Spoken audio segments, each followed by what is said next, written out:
Chicken आज बहुत ही unique tasty recipe आपण मानक मु शेयर करी। बहुत थर तो आपण मैंने चिकेन रेसिपी बनई खाई घरे, किंतु आज टी नुआ शैली बनब। आज आम प्रस्तुत करवा चिकेन मुगलाई। तो फुल वीडियो को वाच करंतु जानीपारे केमी बनूची। तो देखो स्ट्रक्चर देखिए जानीपे केते ये पूरा स्वादिष्ट भी बनी थी। तो चलतु लेट नक रेसिपी आज आम प्रस्तुत करवा। नमस्कार, जय जगन्नाथ फ्रेंड, झिली कुकिंग को आपण मानक अनेक अनेक स्वागत। प्रथम चिकेन को भलसे क्लीन करी आमे धोईदवा। तो से देखो अल्प टिके मु ब्राउन कलर पियाज माने फ्राई कर देछि पियाज को एठी। पुणी देखो अधिक मात्रा टिके मु सेतरे ऐड करछि। सेतरे धनिया पत्र तार टिके बहलिया पार्ट्स को ऐड करछि। पुणी अल्प टिके काजू ऐड करछि। अल्प टिके सेतरे आमे पुणी थरे पुदीना पत्र पुणी कंचा लंका भी अल्प टिके ऐड करबा। जेति कि आपण माने राग खाइबे से अनुसार ऐड करिवे। पुणी जेति चिकेन नहीं थे से अनुसार से क्वांटिटी ऐड करेंगे। तो ये अल्प टिके पानी देकर आम मिक्सर जार ग्राइंडिंग करदे। देखो गोटे फाइन पेस्ट प्रस्तुत हो सारा आपको आम सैड रखीदे। तो पुणी थे गोटे करेई नवा से जी आपण मैंने तेल खाइबे से अनुसार ऐड करेंगे। मुझे रिफाइन तेल ऐड करछि। आपण मैंने चाहिए सोरिष तेल भी बनई पारे। पुणी से गोटा मसला ऐड करवा। गोटा मसला जहाँ भी पसंद आपण मानक से ऐड करेंगे।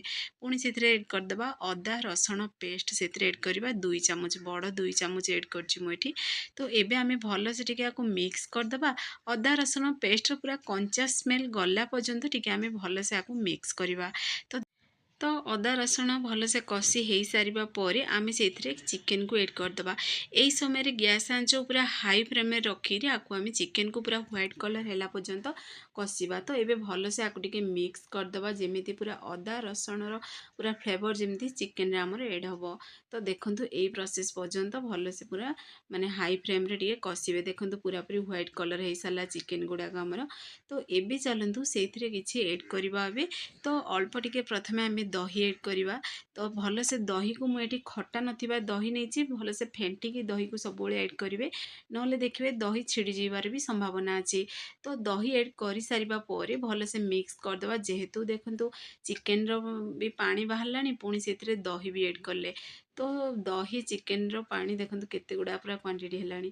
तो ये आम पानी आगुरी किसी भी ऐड करवा दरकार नहीं। अल्प टिके से ऐड करदे हलदी गुंड कलर पाई बोली। पुणी थरे टिके भल से मिक्स करदबा। ये आम चिकेन को पूरा 50% पूरा सीझीज जमी से प्रोसेस आम मिक्स करी आप सीझा दबा। तो देखो ये प्रोसेस टे मिक्स करदे। मिक्स करी यही समय गैस आंच को पूरा मीडियम फ्लेम में रखिए। तो ये आम कभर को बंद कर देगी पूरा 5 मिनट पर्यंत टिके सीझा दबा। 5 मिनट पर आपण मानक कभर बाहर कर देखुची। तो देखो केते सारा पूरा पानी छाड़ी सारा चिकेन दहीर पानी गुड़ा बाहर। तो ये आम से ऐड करदे आलू को। ये मुझे डायरेक्ट पूरा कंचा आलू को चोपा थी ऐड कर आलूर चोपा को भी बाहर करनी। तो आपण मैंने चाहिए आलू को ये भाजिकी भी ऐड करें सीझेक भी आलू को ऐड करें। तो भल से टिके मिक्स करदे। आम बाटिकी जो रखी से मसला को से ऐड करदे। आम पियाज मसला जो बाटिकी रखी थे तो धनिया पत्र पियाज सब से मसला को ऐड करदे। पुणी अल्प टिके गरम मसला ऐड करवा। पुणी से ऐड करदे ये गोलमरिच पाउडर। तो आपण मैंने चाहिए ये मुझे लंका गुंड को स्किप करची। तो से मुझे गोलमरिच पाउडर ऐड करची। गोलमरिच पाउडर ऐड करवा द्वारा फ्लेवर भी भल आसो और टिके रागलिया स्वाद भी आसो। तो जेहेतु आम कंचा लंका भी बाटी थे से तो पुणी थे दबा स्वाद अनुसार लुण। तो ये मु लंका गुंड कलर पे स्किप करची। जेहेतु ये मु ग्रीन चिकेन बनाऊँगी तो देखो टे हल्का ग्रीन कलर देखा जाउची। तो ये स्वाद अनुसार लुण देकर भल से टिके आपको मिक्स करदबा। मिक्स करी पुणी थर टिके आपको आम कभर को बंद करदबा। कभर को बंद करी 15 मिनिट पर्यंत टिके सीझा दबा। 15 मिनिट पर कभर को बाहर करी आपण मानक देखौची। देखंतु केते बढ़िया पूरा हमर एठी चिकेन आलू पूरा सीझी भी 15 मिनिट पूरा सीझा भितर मझी मझे बाहर करी ताको भल से टिके मिक्स करथिबे। तो देखंतु यही प्रोसेस रे टिके मिक्स करथिबे। तो ये पूरा पूरी जेहेतु एबे सीझी भी गलानी तो अल्प टिके आउ पानी देदबा आम। जेहेतु आम आलू भी ऐड करथिले टिके जल्दी बहलिया बनी होची। जेहेतु आम एथरे काजू ऐड करछंदी तो से टिके जल्दी बहलिया बनी जाउची। से मु अल्प टिके से पानी ऐड कली। तो टोटाल भी पानी ऐड करी नथली, केवल जार को क्लीन करी ऐड करची। तो पुणी से आम ऐड करदेबा ये देखो दरकुटा लंका गुंड बा चिली फ्लेक्स। अल्प टिके से ऐड करवा कस्तूरी मेथी। पुणी थे टिके भल से मिक्स करवा। तो देखंतु एई प्रोसेस रे मिक्स करदेबे। जेहेतु मु एठी लंका गुंड स्किप करथिली तो देखिबो सुंदर भी लागिवो, खाଇବା पूरा टेस्टी लागिवो। सेथिपे एठी दरकुटा लंका गुंड एड करछि। तो एबे ଟିକେ कभर को बंद कर दो। एठी देखंतु हल्का ଟିକେ गोटा मसला को मु भाजी गिरी आगु पूरा फ्रेश गुंड करछि। तो एबे पूरा आउ 5 मिनिट पर कभर को बाहर करी देखौछि। देखंतु परफेक्टली पूरा बनी गलानी। तो एबे आमे लास्ट रे से गोटा फ्रेश गोटा मसला ऐड करबा पाउडर।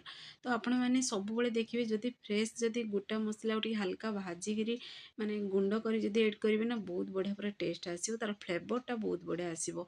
तो एबे पुणी थरे टिके आकु भलो से मिक्स करदबा। जेहेतु देखिबे माने आमे एथिरे काजू ऐड करचंती तो तळु लागि जिबा संभावना अछि।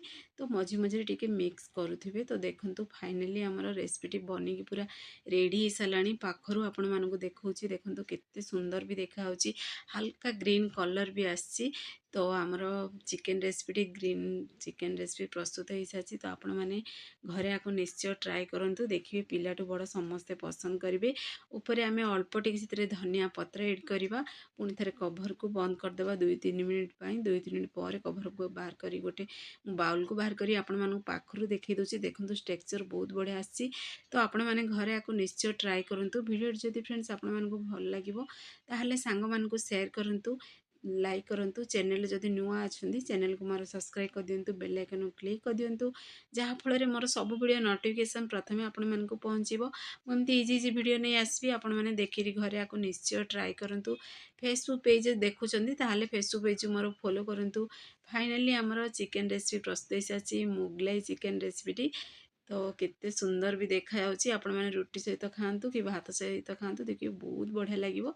तो आपण माने घरे आको निश्चय ट्राए करंतु।